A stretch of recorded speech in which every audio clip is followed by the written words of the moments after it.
lamento cristiano es una canción en tono menor. También lo dije en ese momento.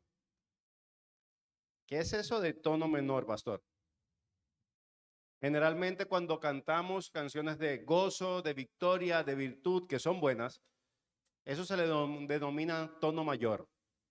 Pero las canciones que son melancólicas, las canciones que conectan con nosotros en el momento del llanto, de la lágrima o de las lágrimas, son las que se denominan en tono menor. Y todos sabemos que en nuestra vida no solamente hay momentos de claridad, de alegría, sino también de prueba y de dolor. Esta clase o esta serie está orientada para eso, para saber qué hacer con nuestro dolor y nuestras lágrimas. Pero que muchas veces, aunque entendamos eso intelectualmente, que sabemos que viene el dolor a nuestras vidas, no sabemos qué hacer con él. Y voy a dar un ejemplo de muchos. ¿Qué es lo primero que respondemos cuando alguien nos saluda un domingo, un hermano, y te pregunta, mi hermano, ¿cómo estás? Casi en automático ponemos nuestra mejor sonrisa y decimos, mira, bendecido, todo bien, hermano, todo bien, ¿o no? De hecho, parece incluso descortés decirle que está mal, pero es casi un reflejo condicionado. Tú puedes estar triste y cuando te pregunte y llegues a la iglesia, ¿cómo está mi hermano? Todo bien. Parece que en la iglesia aprendimos de alguna manera, y no sé quién nos enseñó, a tener una máscara antidolor. Nos da pena o hasta miedo por lo que piensen los demás de decir la verdad. Sentimos que si confesamos algo como esto, ¿cómo estás, mi hermano, mi hermana? Bueno, mi hermano, tengo que decirte la verdad. Estoy destrozado, no doy más. He llorado toda la semana por esto, por esto, por esto, por esto y por esto. Pensamos que si decimos eso, la gente va a pensar que no tenemos fe o que de alguna manera eso nos califica como malos cristianos.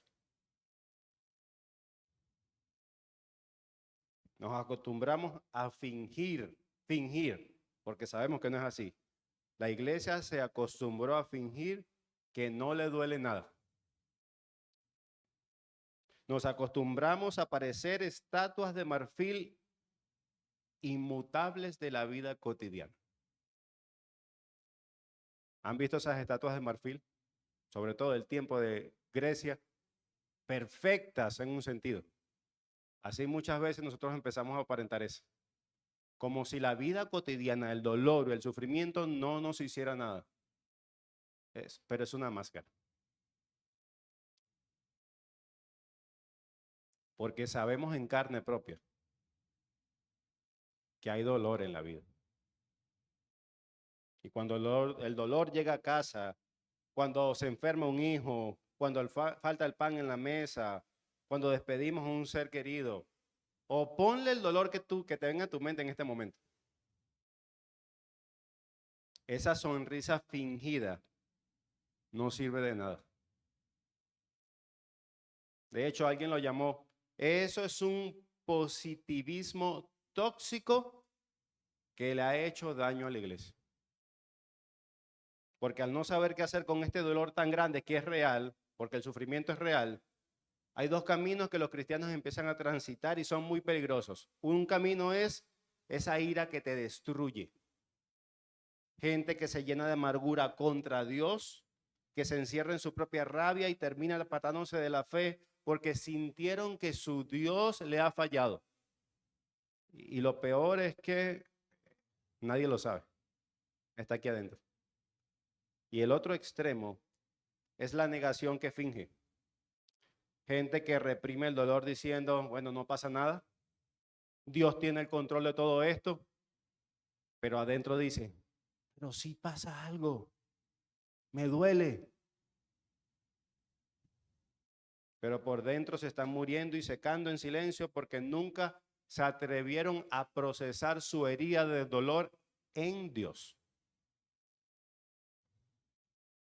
Y alguien que encarna una historia real de cómo luce un lamento real es el pastor Mark Brujov, en quien me baso en esta serie de clases y otros hombres, pero específicamente él, en esta serie de 4 clases, que vivió el dolor en carne propia y lo expresó en forma de lamento. No solamente él, sino su esposa. Y esta es su historia de dolor, o parte de ella. Él y su esposa, apenas 3 días de venir su bebé al mundo, o por lo menos a tenerlo en su brazo, porque vino al mundo desde el momento de la concepción. 3 días antes, su bebita muere en el vientre de su mamá.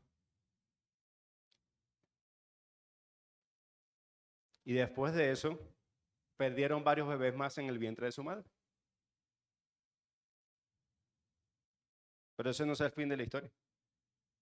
Pasó algún tiempo y tras una nueva prueba de embarazo que salió positiva, fueron al médico con la ilusión de que tal vez este sería la luz después de tanto sufrimiento. Perdimos 1, 2, 3, 4 bebés. Este quinto quizás será por fin la luz después del sufrimiento. La revisaron, hicieron su eco, pero el doctor se le acercó con una noticia terrible. En su barriguita ya no había bebé, nuevamente.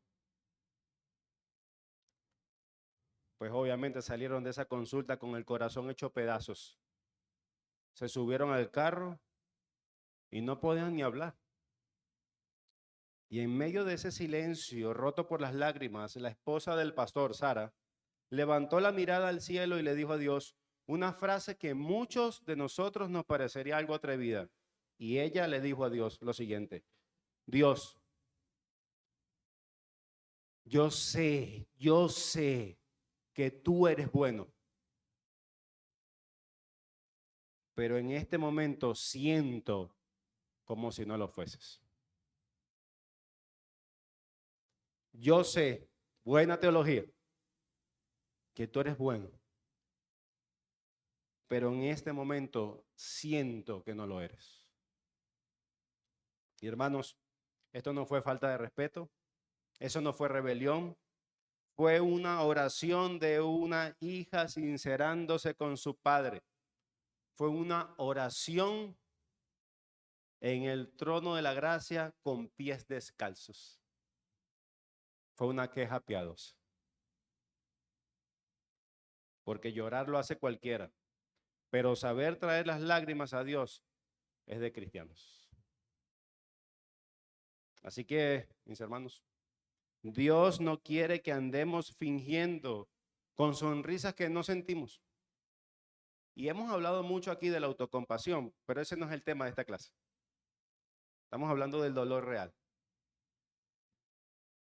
Dios no quiere que andemos fingiendo sonrisas que no sientes, ni que nos traguemos nuestras penas. Por eso, en su amor, Dios nos dejó en la Biblia un camino para cuando la vida trae dolor, cuando la vida duele. Y este es el camino del lamento. Así que dicho de otra manera, el lamento cristiano es el regalo que es el regalo que Dios utiliza para devolvernos a casa. Es el regalo que nos devuelve a vivir confiado a sus pies. Y esto parece contradictorio para alguien que tiene una idea del lamento antibíblico. Pero eso es lo que hace el lamento bíblico. Es un regalo de Dios que usa para traernos de vuelta a los pies confiando en su soberana voluntad. Amén. Hermanos, la clase pasada estábamos aprendiendo a dar los primeros pasos en el lamento cristiano. Y hoy quiero profundizar uno de sus aspectos y es la queja. Y tengo que aclarar algo. Si vas a presentar una queja a Dios, debes hacerlo con humildad, porque no creo que exista alguna razón para enojarse con Dios. ¿Lo estás escuchando? Sin embargo, Sí creo por la Biblia que es permitido hacer preguntas dolorosas a Dios siempre y cuando se haga con humildad. Las preguntas orgullosas y exigentes de un corazón que cree que Dios le debe algo nunca se inclinarán a un verdadero lamento cristiano. Y antes de pensar a quejarte, bíblicamente hablando, asegúrate o asegurémonos de haber dejado la arrogancia atrás. La queja debe ser acompañada por tu dolor y por la humildad, no por tu orgullo. Así que vayamos a nuestro primer punto de hoy. La queja piadosa. ¿De verdad le puedo decir esto a Dios? ¿Quejarme con Dios? Sí, por supuesto que sí. A todos se nos han dicho que quejarse es malo. Y recordamos, obviamente, quizás el hecho más importante o top de toda la escritura, y es que recordamos la murmuración de Israel en el desierto. No, queja, pero es que la queja no es lo mismo que la murmuración. La queja piadosa no es lo mismo que la murmuración, porque hay una diferencia abismal que necesitamos comprender hoy. La murmuración habla de Dios a sus espaldas, es orgullosa, rebelde y termina juzgando a Dios. ¿Sí me entiende? La murmuración habla de Dios a sus espaldas. Ese Dios es malo. Pero la queja piadosa le habla a Dios cara a cara. Es la honestidad de un hijo herido que va al trono de la gracia a decirle a su padre exactamente qué es lo que le duele. Eso es la queja piadosa. El teólogo Todd Billings dice algo hermoso sobre esto y él explica que los salmistas, salmos de lamento, un 33% de los salmos son salmos de lamento. O sea, lo podemos observar, que si creemos, pero este lamento es bíblico, por supuesto que sí. De hecho, tenemos un libro en la escritura que se llama, ¿cómo? Lamentaciones. Entonces vaya que es bíblico. Y el teólogo Todd Billings decía esto. Él explica que los salmistas, cuando se quejan piadosamente, lo que hacen es devolverle a Dios sus promesas. Y ellos ponen algo, él pone algo práctico. Él dice, van a la Biblia y les dicen, Señor, tú dijiste que serías mi pastor y que nada me faltaría, pero hoy en mi mesa está vacía. Tú dijiste que serías mi sanador, pero mi familiar empeoró. ¿Dónde estás? ¿Están viendo? Van a la Biblia, le dicen a Dios, pero Señor, tú prometiste ser eso para mí. ¿Dónde estás? Y para aprender a presentar nuestras quejas con un corazón correcto, tenemos que tomar en cuenta por lo menos 4 cosas. Número 1, ven con humildad. Acompaña tu dolor, no de tu orgullo. No venimos a exigirle a Dios como si Él nos debiera algo, sino a buscar refugio en nuestras necesidades.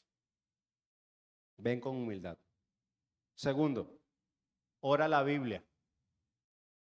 Cuando el dolor sea tan grande que no sepas qué decir, usa las mismas palabras de los salmos. ¿Por qué, Señor? ¿Hasta cuándo, Señor? ¿Me olvidarás para siempre, Señor?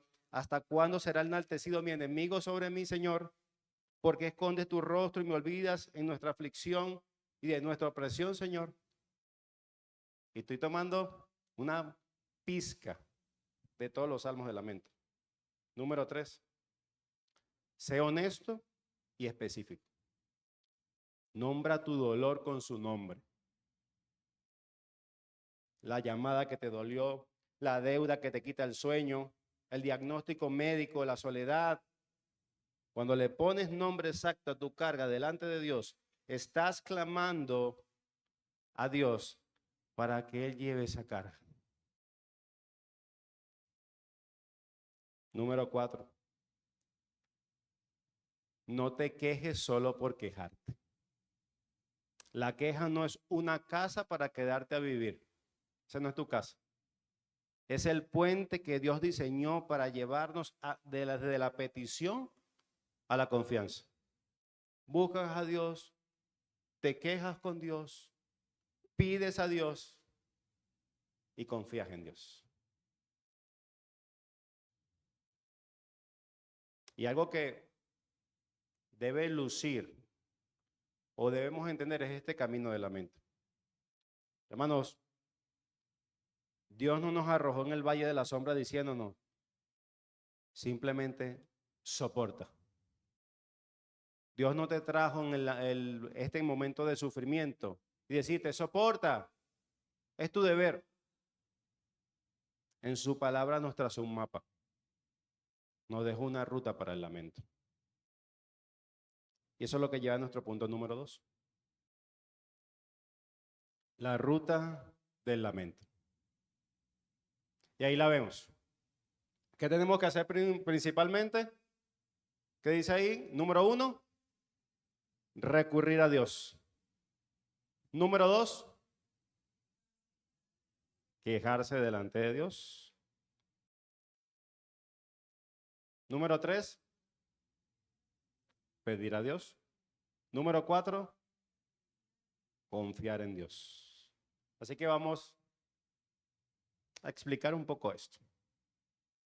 ¿Qué es recurrir a Dios? Es el acto rebelde contra las circunstancias. ¿Cómo es eso? Pues el sufrimiento en tu vida probablemente te susurra esto. Dios se ha olvidado de ti. Así que ¿para qué orar? Ese sufrimiento, si Dios fuese bueno, no te estuviese pasando eso. ¿Cuántas veces eso ha llegado a nuestra vida? A nuestra mente. Por eso es que esto es una actitud rebelde contra las circunstancias. Porque ¿sabes algo? Las circunstancias no son nuestro Dios. El sufrimiento en nuestra vida nos susurra constantemente. Dios se ha olvidado de ti, ya no vale la pena orar. Por eso es que lo primero que haces o cuando oras, a pesar del sufrimiento, esto es una rebeldía contra las circunstancias. Porque la tentación natural del quebrantamiento es el aislamiento ante el supuesto silencio del cielo. Y todos hemos sentido esa tentación, el sufrimiento de cerrar las Biblias y bajar los brazos. Pero el primer paso del lamento es un acto de fe firme. Abrir la boca con dirección al cielo. El lamento comienza cuando nos negamos a dejar de hablar con Dios. ¿A dónde más iré? ¿A dónde? Si yo sé que Dios es un Dios bueno, amoroso, creador del universo, Él tiene todo el poder, Él es mi Padre, Él me ha amado en Cristo. ¿A dónde iré principalmente cuando llegue el sufrimiento? ¿A dónde?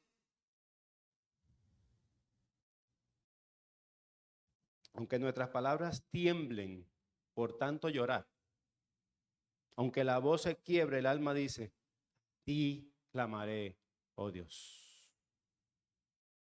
Y es por eso que lo primero que tenemos que hacer es recurrir a Dios.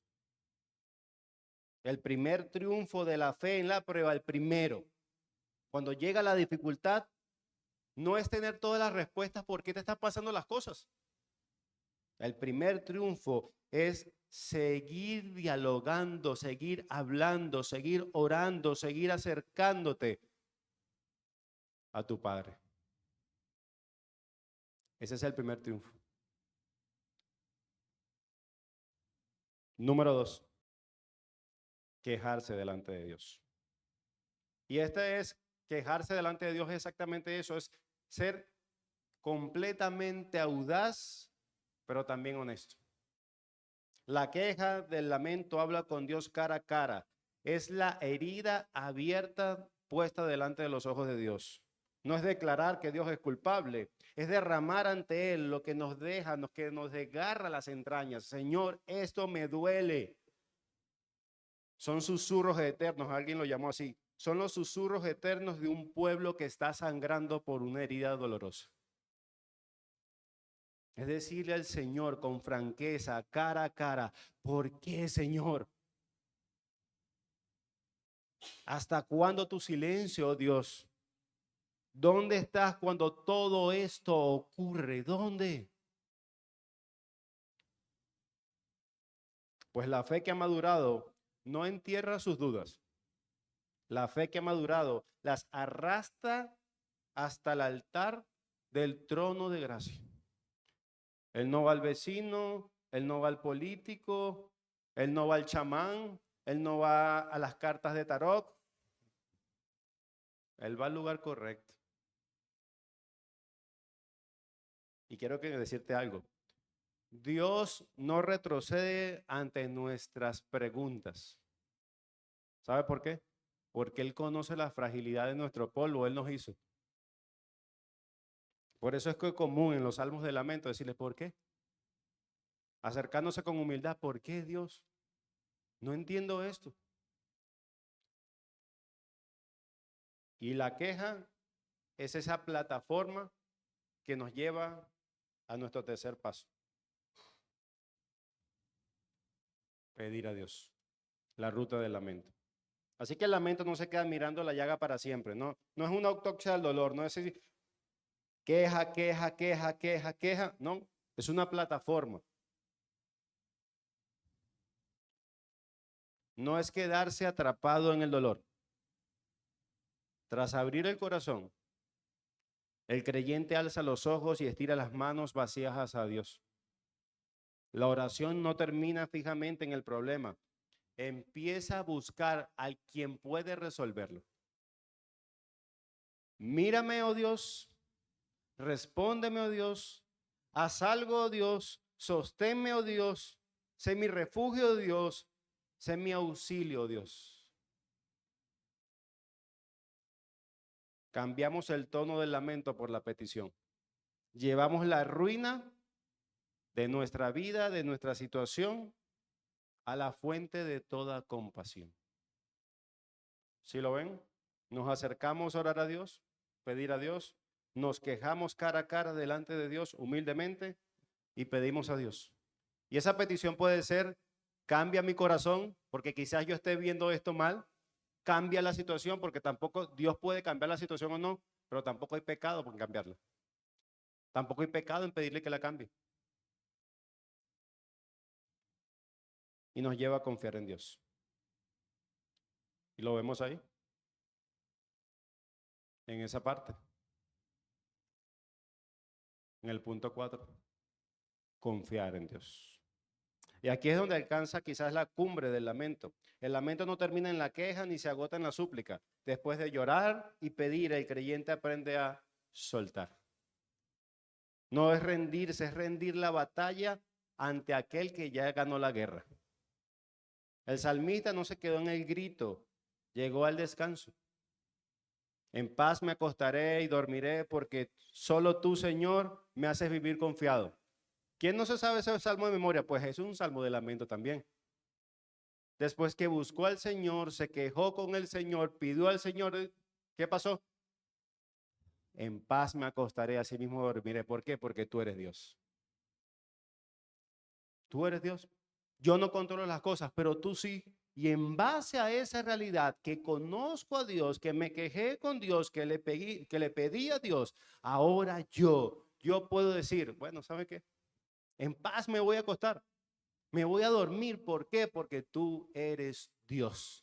Él se dijo a sí mismo, recordó a sí mismo quién es Dios, el dueño del universo, el que nada, absolutamente nada, ni nadie en ningún momento de la historia, algo ha podido detener su mano soberana, amorosa, poderosa, jamás. Y por eso, porque yo recuerdo quién es Dios, es que yo puedo vivir y dormir tranquilo. En pocas palabras, el lamento nos lleva a la roca. Y en la roca el alma encuentra su centro, su estabilidad, no porque el dolor desaparezca, sino porque encontramos el lugar más firme en nuestro dolor. Y eso es lo que hace el lamento bíblico. Y podemos preguntarnos, pero ¿realmente los salmistas caminaron así? Para que lo vieron en la clase pasada, nosotros caminamos después de esa clase con Asaf en el Salmo 77. Y él hizo exactamente lo mismo. Pidió a Dios, se quejó con Dios, pidió a Dios y por último, confió a Dios. En el Salmo 77, si lo leen y pueden llegar a leerlo en su casa hoy, él se recordó quién era ese Dios. Era el Dios poderoso, el Dios que abrió los mares, el Dios que protegió a su pueblo, y por eso él pudo confiar en Dios. Simplemente estaba confiando en lo que Dios mismo había revelado de él mismo, que él es poderoso y que nunca ha dejado de cuidar a su pueblo, ni en las menores y mayores dificultades. Ese es él. Lo que nos lleva a nuestro tercer punto.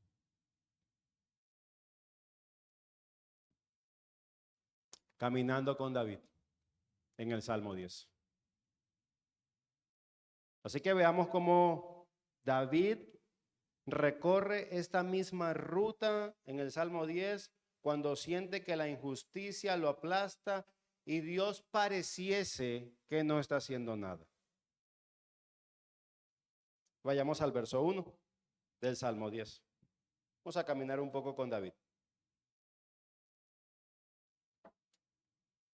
¿Están allí? Todavía no han llegado. ¿Están allí? Amén. Ok. Salmo 10, verso 1. ¿A quién recurre el salmista? ¿A quién? ¿Cómo lo saben?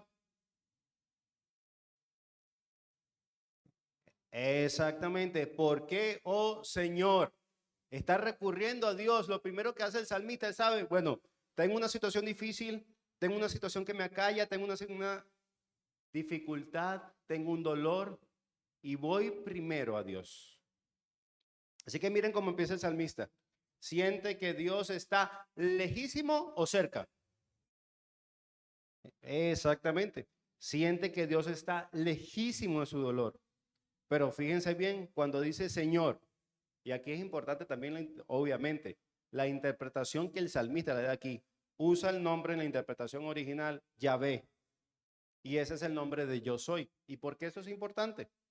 Porque está recordando a sí mismo, se está acercando que Él es el Dios poderoso que abrió el Mar Rojo, que envió las 10 plagas sobre Egipto y que liberó su pueblo de la esclavitud. Y a ese Dios se acerca a orarle. Sin embargo, él sabe eso de su Dios. En ese momento el salmista parece que Dios, este Dios tan grande, está escondido. Se siente solo, se siente desamparado y con miedo que Dios ya no lo vaya a ayudar. Hermanos, quitémonos la máscara de estas estatuas griegas de marfil y responde esta pregunta. ¿Cuándo fue la última vez que te sentiste solo por Dios? Que Dios te abandonó. Que sentiste eso. No es que fuera verdad, sino que sentiste que Dios te abandonó, que Dios no te escucha. Pues todos en algún momento hemos experimentado el dolor de la prueba, pero al mismo tiempo el frío silencio de Dios. Hemos sentido, no es que sea cierto, pero lo hemos sentido.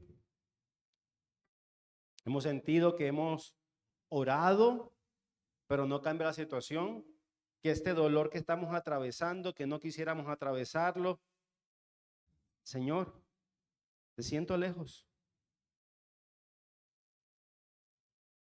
Pero este salmo nos enseña algo liberador. Sentir esto no te hace un mal cristiano, ni es pecado. Es parte del camino. Pues la verdadera fe no disimula la distancia. Le habla a Dios cuando se siente que Él está lejos de él.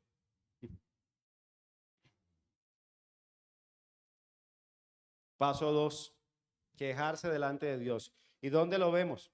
Lo vemos en el verso 1 ahí mismo, y en el verso 2, y en el verso 11. Pero vayamos con el verso 1, parte B. Cuando dice, ¿por qué estás tan lejos, Jehová? Y te escondes en el tiempo de ¿qué? De la tribulación. Lo vemos también cuando dice más adelante, con arrogancia los malvados persiguen al pobre, dicen en su corazón, Dios ha olvidado y ha escondido su rostro, nunca lo verá.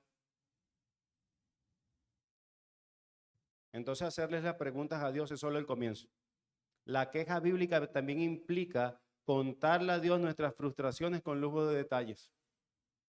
No hay nada malo en nombrar ante el Señor las cosas específicas que nos duelen o que nos indignan.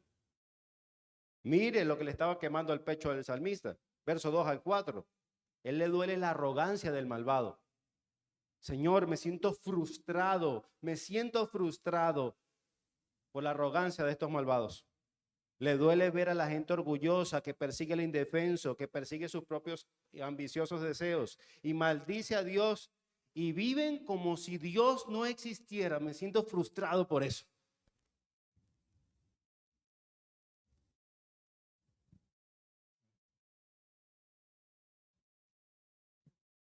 También en el verso 5 y 10, también se frustra por el éxito del injusto. Le indigna que el malvado aparentemente todo le salga bien. Prospera en todo tiempo, él acecha al vulnerable, planea el mal con la boca llena de maldiciones y actúa como si jamás fuese a caer. Señor, estoy frustrado por eso.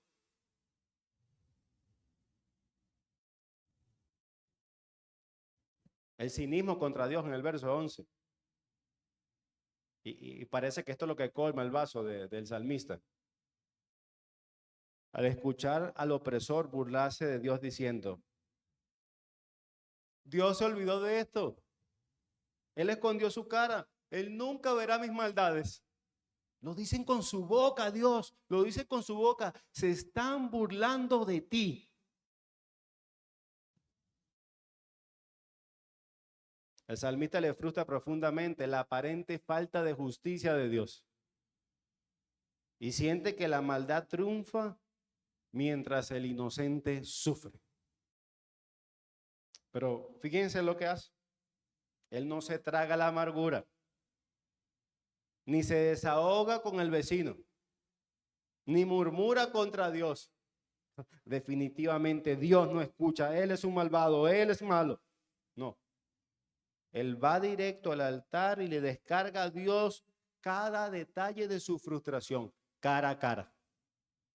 Queja.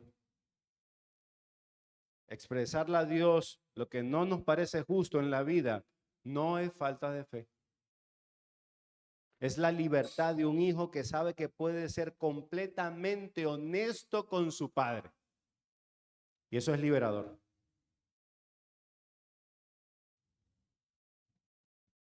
Señor de los cielos, pero a veces las oraciones parece como si Dios estuviese distante.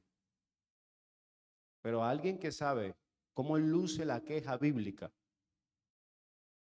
cómo luce el lamento bíblico, puede ser honesto con el Dios del universo. Y eso es liberador. Paso 3. Pedir a Dios. El salmista no solamente se acerca a Dios, no solamente se queja contra Dios, sino que va al otro paso. Pide a Dios. Y lo vemos en el verso 12 y 15. Acompáñenme aquí. ¿Qué es lo que dice el verso 12, perdón. Levántate, oh Jehová, Dios, alza tu mano, no te olvides de los pobres. Esa es la petición del salmista. Señor, alza tu mano, no te olvides de los pobres. Quebranta tú el brazo del inicuo y del malo. Hazlo tú, Señor. Y aquí vemos el giro más hermoso de la ruta.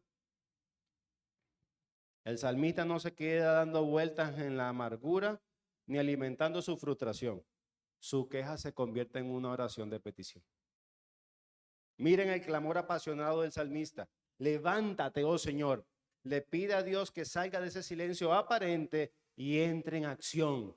Señor, tú puedes hacerlo. Levántate, juzga al impío, el que se burla de ti, levántate, hazlo. Alza tu mano, no te olvides. Él suplica al Dios Todopoderoso que intervenga en favor de los indefensos, de los que no tienen quien los defienda. Nosotros sabemos en la Escritura básicamente esto. que Dios ama proteger al indefenso. Lo que dijimos hace un momento, los salmistas lo que le están devolviendo sus promesas a Dios. Señor, tú amas proteger al indefenso, al huérfano, a la viuda. Hazlo, interven, levanta tu mano. Lo convierte en una oración. Quebranta el brazo del malo. Le pide al Señor que ponga un alto a la opresión y haga justicia verdadera. Hermanos, esto nos enseña algo vital. La queja piadosa no es un pozo para hundirnos. Lo repito, la queja piadosa no es un pozo para hundirnos. Es la rampa o la plataforma que nos impulsa a pedir a Dios, haz algo. Así que cuando le abres tu corazón a Dios y le cuentas dónde te duele, tus heridas se transforman en peticiones. Deja de pelear en tus propias fuerzas, que son limitadas. Nosotros sabemos intelectualmente, de hecho, probablemente alguien hoy está cansado de trabajar todo el día. No tenemos que convencernos de que somos limitados, pero parece que el diario vivir no vivimos con ese enfoque. Por eso es que entender esto, deja de pelear con tus propias fuerzas y le entregas la causa a aquel que sí tiene poder de levantarse completamente y pelear, defender y proteger al débil. Extiende tu mano y rescata a tus hijos. Paso 4 y el final. Confía en Dios y lo vemos en el verso 16 y 18.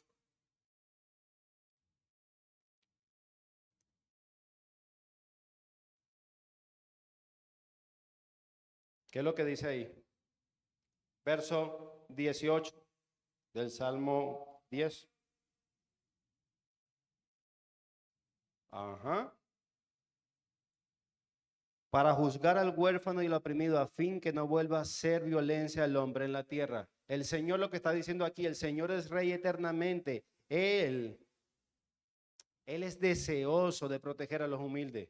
Oh Señor, tú dispones tu corazón y haces atento a tu oído. Tú escuchas al débil para actuar. Tú escuchas, tú eres rey, tú proteges, eres tú.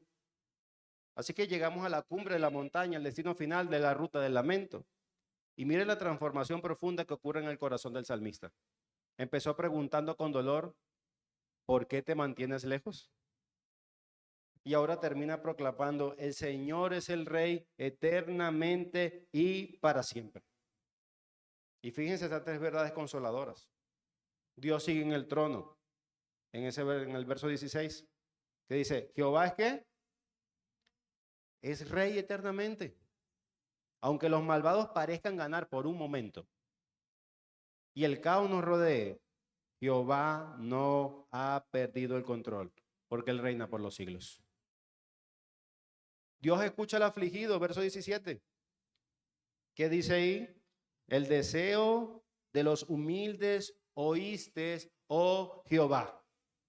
Dios no es indiferente a las lágrimas del humilde. Él no solo oye el clamor, sino que sostiene y fortalece el corazón que ya no puede más. Confianza.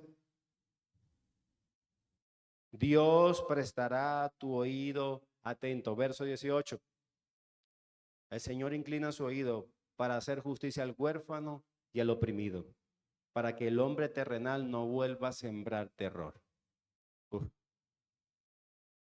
qué confianza. Ahora yo les hago esta pregunta. Según este texto, porque no lo podemos saber, ¿cambiaron las circunstancias de David de la noche para la mañana? No lo afirma el texto. Quizás en otros sí, pero no cambió. Probablemente los malvados seguían allá afuera. Pero David sí cambió por dentro. La queja piadosa cumplió su propósito. No cambió a Dios, pero limpió la mirada de las circunstancias de David. Él se acercó a Dios, él se quejó con Dios, él pidió a Dios y al final confió en Dios. ¿Confió en Dios? Le permitió soltar el dolor y desahogarse ante el Padre y recordar quién era su rey. Una vez más, cuando él dice en el verso 16, el rey eternamente, tú escuchas a los humildes, él se estaba recordando las verdades que ya conocía de Dios. Él es humilde, él escucha a los oprimidos. Claro, yo sé, yo tengo un conocimiento bíblico, no es la primera vez que Dios hace esto, no es la primera vez que yo veo que Dios es rey de eterno. No, yo conozco eso. Justamente lo podemos conectar con la predicación de este domingo, que cuál fue la idea de, de Elías, recordar el Dios que tenía. Él mismo se recordó para salir de la depresión. ¿Quién es este Dios? Y está haciendo exactamente el salmista. ¿Quién es este Dios que yo puedo confiar? Pues es rey eternamente. Pues él siempre escucha a los humildes. ¿Por qué no he de escucharme en esta oración? Y por eso yo puedo confiar. Le permitió soltar el dolor y deshogarse ante el Padre y recordar que él es rey. Así que cuando te atreves, o más bien cuando abrazas recorrer esta ruta del lamento, no siempre vas a salir del dolor en el sentido de las circunstancias. Las circunstancias pueden ser exactamente igual, pero si sales saliendo, valga la redundancia, después que recorras esta ruta, sales con la convicción de que no estás solo. Quizás te sientas solo cuando empieces la ruta, pero al final sales de esta ruta diciendo, hay un Dios que es rey eternamente. Hermanos, de la misma manera que el salmista utilizó la ruta del lamento para recordar quién es Dios, esto es una oración, un camino que tú y yo podemos transitar como un regalo de Dios. Tú vas a sufrir o probablemente estás sufriendo. Y cuando llegue el sufrimiento, ahora Dios te ha regalado esta ruta que sí tiene lugar para tus lágrimas, para tu dolor constantemente. Y entonces yo no te estoy diciendo que salgas de aquí con las cadenas del dolor siempre, pero en los momentos de gozo ya sabes cómo vivir. De hecho, la alegría sabemos cómo reírnos, cómo sonreírnos, cómo agruparnos, cómo hablarnos, cómo animarnos. Pero aquí, y no porque sea nuevo, sino que hay un desbalance en nuestras iglesias. No sabemos cómo sufrir bien. Así que Dios te ha regalado esto hoy, o te lo está regalando en esta serie. Cómo sufrir, cómo lamentarte cuando llegue el dolor a tu vida, porque va a llegar. Pastor, ¿cómo va a decir eso? De este lado de la gloria va a llegar. De hecho, bíblicamente va a llegar. Así que vas a estar preparado para eso. Esto puede ser cualquier situación que te lleve al lamento. Cualquiera, cualquiera. Desde un desamor, desde una pérdida de un niño, de tu bebé, desde frustraciones, desde trabajo, lo que sea. Ponle el nombre que quieras o la frustración y el dolor que venga en tu mente. Dios tiene un lugar para tus lágrimas y está dentro de la ruta del lamento. Amén. Así que, hermanos, ¿cuál es la idea de esta clase? Que aprendamos a quitarnos las máscaras del antidolor. El sufrimiento es parte de esta vida.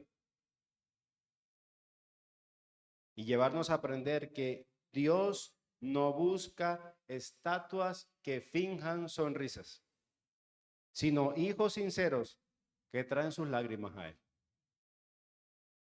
Tiene un lugar en su santuario.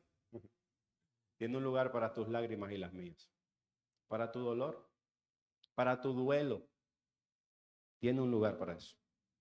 Así que el lamento no es para ahogarnos en la amargura. Es el regalo de Dios para traernos de vuelta a sus pies. Eso es el lamento. Eso es el lamento. El lamento no es para ahogarnos en la amargura. Es el regalo de Dios para traernos de vuelta a sus pies. Oramos, nos quejamos, pedimos y confiamos. Amén. Así que permítanme orar para entrar en nuestro tiempo de oración.